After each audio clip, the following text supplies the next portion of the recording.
At exactly 11:53 p.m., every screen in his room went black. Then a single sentence appeared, "It's visible that you watch PRN." He thought he was alone. He was wrong. This isn't just a story about privacy, it's about being watched when you think no one's watching. Asterisk, would you like a variation that's more cinematic or mysterious in tone? Leon had a strict nightly ritual. After dinner, he'd retreat to his small room in the university dorms, close the blinds, and sit in front of his laptop. He liked the quiet of the evening, the way everything slowed down and the world outside faded away. With his headphones on and the soft glow of the screen lighting his face, it was easy to forget how connected he really was. That night, like every other, he was scrolling through social media, jumping between memes and music videos. It was a mindless habit, a way to unwind. But something strange happened. Without warning, his browser froze. The screen flickered. At first, he thought the Wi-Fi had cut out again. He clicked the mouse. Nothing. Then the screen went black for a second. When it came back on, it wasn't his timeline anymore. A blank white page had replaced it. One sentence sat in the center of the screen, written in bold red text. "It's visible that you watch PRN." Leon blinked. He leaned closer to the screen as if proximity would make the message disappear or at least make more sense. No icons. No ads. No explanation. Just that single line staring back at him. His fingers hovered over the keyboard. Then, just like that, the screen refreshed and returned to his regular social feed. It was as if nothing had happened. He sat frozen, trying to process what he'd seen. Had he clicked on something by mistake? Was it some kind of virus or scam? The message didn't feel random. It felt deliberate, targeted. He checked his tabs, closed everything suspicious, and cleared his history. Still, his mind raced. What if someone hacked his account? What if someone was watching? He tried to brush it off. He clicked on a random video, hoping the sound would ease his nerves. A few minutes passed before the first message came through. It was a direct message on his student email account. No subject, just a single emoji, an eye. Then another, from someone he didn't know. Then another one, this time a shushing face. His hands started to sweat. More messages followed on other platforms. Some were from classmates, people he'd only ever spoken to in passing. The messages all had the same unsettling theme. Someone knew something they weren't supposed to. Someone had seen something they shouldn't have. And they were letting him know it. His phone buzzed. A new notification. He picked it up. On the lock screen, in bold black letters, the same phrase appeared again. "It's visible that you watch PRN." Asterisk, he dropped the phone like it burned him. Every device in his room felt suddenly alive, watching, listening. The small blinking light on his webcam stared at him like an unblinking eye. He yanked the cable out of his laptop and backed away from the desk. This was no prank. Someone had reached into his private space and pulled the curtain wide open. And whoever they weren't done yet. Leon didn't sleep that night. His thoughts were tangled in loops, unraveling every possible explanation. He wanted to believe it was a glitch, a prank, maybe even some kind of malware, but deep down he knew it wasn't. It felt too personal. It wasn't the kind of thing that just happened. The messages, the stares from classmates, the eerie coincidence of that sentence appearing on every screen, it was coordinated. And it was escalating. The next morning, after a cold shower and zero sleep, Leon sat down in front of his laptop again, cautiously. He disconnected it from the Wi-Fi and opened his browser, determined to find something, anything, that could explain what was going on.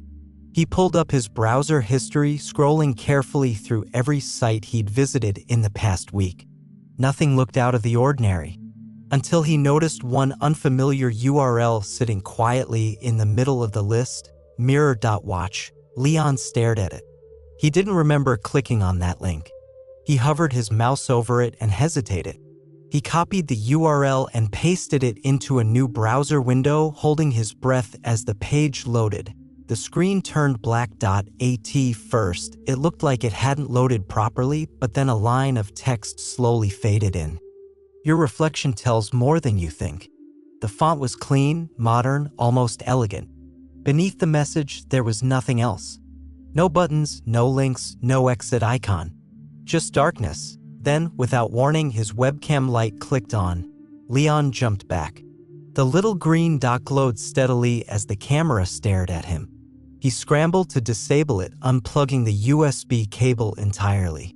His heart pounded as he stared at the blank screen, now displaying a faint pulsing glow like a heartbeat. He turned off the laptop and stepped away, breathing heavily.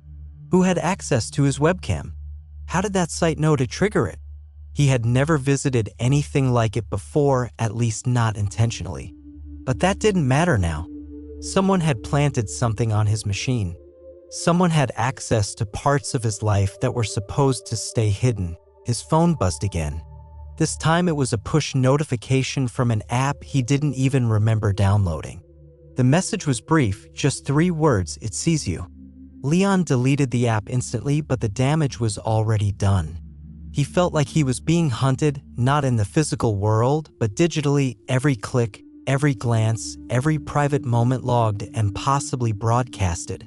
Later that afternoon, walking across campus, he noticed students whispering, glancing his way, then quickly looking down. He was sure it wasn't just his imagination anymore. Something had changed. Something invisible had become visible. And it all pointed back to that site, Mirror.watch. Whatever it was, whoever was behind it, they weren't just watching. They were making sure he knew. By the next morning, Leon's sense of reality had shifted. He no longer trusted his laptop. He no longer trusted his phone. Even his reflection in mirrors made him uneasy. There was a growing paranoia inside him that he couldn't silence, a persistent feeling that somewhere, someone was watching him and enjoying his discomfort. When he stepped outside his dorm room that day, everything felt different. The air seemed colder. The stares lasted a little longer. Conversations paused when he walked by. It was as though the entire campus was part of something he hadn't been invited to, and somehow he had become the main topic. He tried to tell himself it was all in his head, but the evidence kept piling up. That afternoon, while passing through the main student lobby, he noticed a new addition to the wall across from the coffee kiosk. It hadn't been there yesterday. A massive digital screen, sleek and modern, had been installed overnight. No signs, no school announcements. Just a screen glowing softly with the title, "The Confession Wall." At first, it looked harmless. Anonymous student posts. Some were funny, others emotional. People venting about breakups, stolen sandwiches, and sleepless nights. But then something made his stomach turn cold. A message appeared right in the middle of the screen, reading, "Leon, room 407, 11:53 p.m. You cried after watching it." The post disappeared after a few seconds, cycling to the next. But it had been there. His name, his room number, the exact time he had been alone the other night. And the mention of him crying, something he hadn't even admitted to himself. No one else reacted. Or maybe they did, just subtly. He noticed a few glances in his direction. A smirk from a guy by the vending machine. A whispered comment from someone on their phone. He backed away from the screen, his heart racing. This was no longer just a digital problem. It was bleeding into real life. He rushed to the IT department to report it, but the help desk told him they had no record of any new digital boards being installed. No one had submitted a maintenance request. The room where the device was mounted didn't even have a power installation order on file. It was like the screen had just appeared. That night, he couldn't sleep. He watched the screen from a distance, hiding behind the columns near the vending machines. Every hour, a new confession appeared. At first, they were still anonymous. But slowly, names started to slip in. Details too precise to be guessed. One post said, "Maya used incognito mode. It doesn't hide you." Another read, "Josh didn't clear his history before loaning his laptop." People started avoiding the area. Some deleted their accounts. Others stopped bringing phones to campus. But Leon knew it wouldn't stop. It was spreading. It knew things that no one else should. And now it was telling everyone, one post at a time. Leon couldn't take it anymore. The tension, the dread, the humiliation, it all weighed on him like a chain around his neck. Every step he took on campus felt heavier, every glance in his direction more loaded. The confession wall kept updating, cycling through confessions that were becoming more specific, more disturbing. Students who laughed at it in the beginning were now avoiding it altogether, as if ignoring it would keep them safe. But Leon knew better. He knew the thing behind all of this didn't care about being seen. It wanted to be seen. It wanted people to know it was watching. He decided he needed help, real help. Not campus security or IT. They had already proven useless. He contacted Ria, a student known for her underground tech skills. Rumor had it she had once hacked into the faculty network just to change her attendance record. Leon didn't care if it was true. He just needed someone who could understand what he was dealing with. Ria listened without interrupting as he explained everything: the glitch, the strange messages, the site called Mirror.watch, and the increasingly invasive posts on the digital wall. She didn't laugh or look confused. She simply pulled out her laptop and got to work. Together, they dove into the digital mess. They started by trying to trace the origin of the Mirror.watch domain. It didn't appear on any public hosting databases. It rerouted through layers of encryption, masking its server with defunct university IP addresses, some dating back years. It had no social presence, no linked accounts, and didn't appear on search engines. Ria's face turned serious the deeper she went. What they found next chilled them both. The code behind the site was built to synchronize with facial recognition software. It used open campus CCTV data and layered it with Wi-Fi logs to pinpoint who was online, what sites they were visiting, and when. It didn't just know what students were doing, it knew who was doing it and matched it to physical locations on campus. Even more terrifying, it had access to front-facing cameras, laptops, phones, tablets. Devices students used alone in their rooms, assuming privacy. The code didn't belong to any known surveillance company. It looked like someone had built it for one purpose: to track, reveal, and humiliate.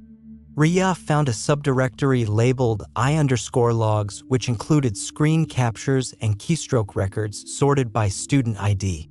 They didn't dare open any files. What disturbed Leon most wasn't just that he'd been watched, it was that someone had written this system, maintained it, and updated it regularly. Someone had planned this.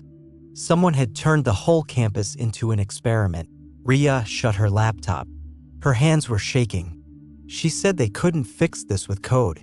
Whoever made this had gone beyond just technology. It wasn't just about watching anymore. It was about control. And Leon unknowingly had been made the first example. The next morning, everything stopped. No new posts appeared on the confession wall. The screen was still there, glowing softly in its black frame, but it was blank. Students noticed.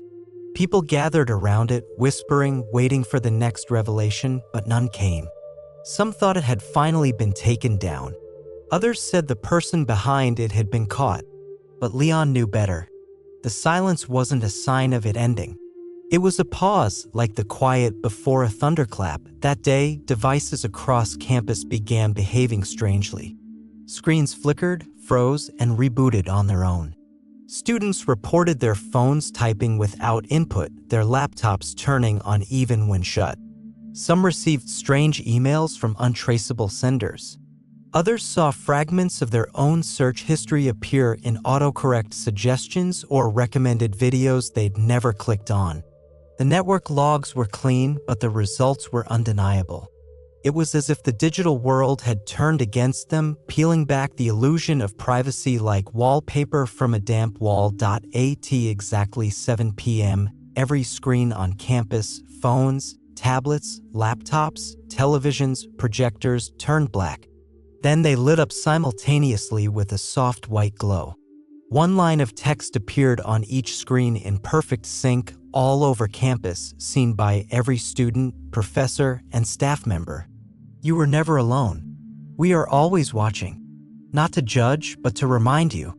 There was no sound, just the message. It stayed on the screen for several minutes. Students stared, frozen in place. Some screamed. Others cried. Some simply turned off their devices, too terrified to look at anything digital again. One student threw their phone into a fountain. Another fainted in the cafeteria. Panic spread through the campus like wildfire. By midnight, the confession wall was gone. The screen had been physically removed from the lobby with no trace of who installed it or when. The Mirror.watch site no longer loaded.